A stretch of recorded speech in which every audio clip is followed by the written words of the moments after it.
Hello guys, welcome to Tech Tricks Tutorials. In today's video, I will show you how to make a simple collage animation in Capcut. It's quite simple and direct, so let's get going.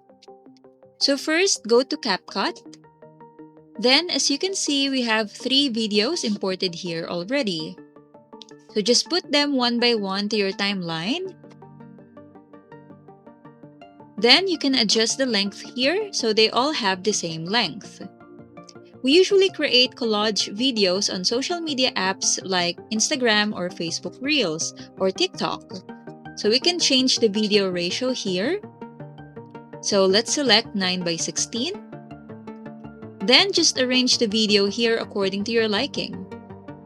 Once you're satisfied with the arrangement, on the right panel, click on Mask.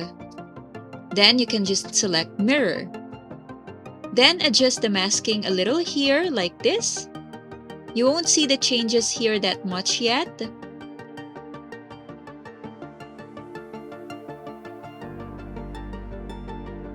Now scroll down on the right panel and adjust the feather. As you can see, there's a shadow effect that appears here. And then you can select the other video and do the same thing. Of course, you can adjust those settings based on your preferences and creativity. And that wraps it up. I hope you found this video useful. Thanks for watching and I'll see you in the next one.